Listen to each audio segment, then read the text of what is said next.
দেখাচ্ছি যে আর নয় দোকান থেকে আলুস কিনে খাওয়ার সময়, এখন বাসায় তৈরি করে ফেলেন আলুস চিপস। আজকে বানাবো আলুর চিপস, মানে আলুস। তো আলুস বানানোর জন্য আমি এই সাইজের আলু নিয়ে নিলাম।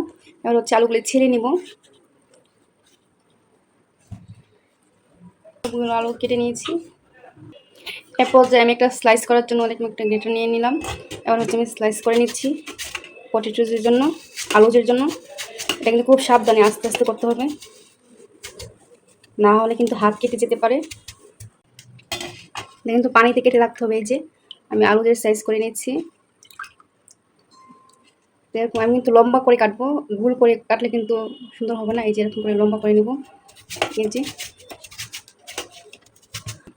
আমি সবগুলি এরকম সাইজ করে কেটে নিব আলুদের জন্য। এরকম পাতলা হয়েছে। তো এই তো আমার কিন্তু কাটা শেষ হয়ে গিয়েছে। সাইজ করে আমি কেটে নিয়েছি সবগুলি। আর পানিটাকে দেখেন কত গুলা হয়ে গিয়েছে। এবার হচ্ছে আমি ভালো করে ধুয়ে পরিষ্কার করে নিব। এবার হচ্ছে আমি আলুটা ভালো করে জড়িয়ে নিব, জড়িয়ে পানিটা কিন্তু শুকিয়ে নিব। তো আমি কিন্তু ভালো করে ধুয়ে নিয়েছি, পানিটা জড়িয়ে শুকিয়ে আবার ফিরে আসছি। তাই তো আমি কিন্তু আলুগুলি শুকিয়ে নিয়েছি এরকম করে।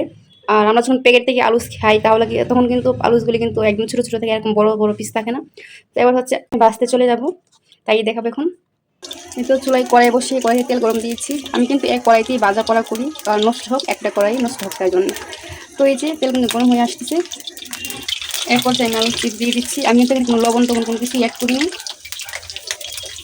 এই যে দেখেন গুড় গুড় উঠে গিয়েছে, এরকম গরম অবস্থায় হচ্ছে আমি দিয়ে দিলাম। আর এই চিপসে কিন্তু কোনো লবণ কোনো কিছু ইউজ করা যাবে না। এবার হচ্ছে আমি ভেজে নিব। চুলার জালটা কিন্তু আমি মিডিয়াম হাই হিটে রেখেছি। আর এই যে এ পর্যায়ে কিন্তু মচমচে হয়ে গিয়েছে, কিন্তু আমি এ পর্যায়ে নামাবো না, কারণ এ পর্যায়ে যদি নামাই তাহলে 10 মিনিট পরে আবারও নেতিয়ে যাবে, তাই জন্যে। তো আমি হচ্ছে আরও কিছুটা ভেজে নেব, উল্টিয়ে পাল্টিয়ে আরও কিছুক্ষণ ভেজে নেব। যে আপনারা দেখতেই পাচ্ছেন এখন কিন্তু ওইরকম বুলবুটি উঠছে না, এই যে একদমই কিন্তু নর্মাল। তো এরপর তাহলে বুঝতে হবে যে পটেটোগুলি হয়ে গিয়েছে, আলুগুলি। তো এরপর যে হচ্ছে আমি নামিয়ে নিচ্ছি। এই যে দেখতেই পাচ্ছেন একদম ভাজা কমপ্লিট হয়ে গিয়েছে। এবার হচ্ছে আমি তেল জড়িয়ে নামিয়ে নিচ্ছি। আপনি যখন এরকম করে কিছুক্ষণ ধরে রাখবেন, দেখবেন যে একদমই তেল লেগে নেই, তখন বুঝতে পারবেন যে পটেটোগুলো হয়ে গিয়েছে। তো আমি কিন্তু এরকম করেই সবগুলি ভেজে নিব। তো আমি কিন্তু সবগুলি চিপস বানিয়ে ফেলেছি। এবার হচ্ছে মশলা অ্যাড করে নেব। এই যে দিয়ে দিলাম একটা প্রাণ স্বাদের মশলা দিয়ে দিলাম।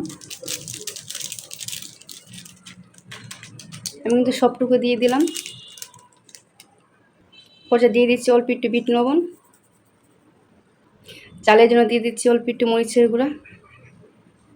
আবার হচ্ছে আমি সবগুলি চিপস মাখিয়ে নেব।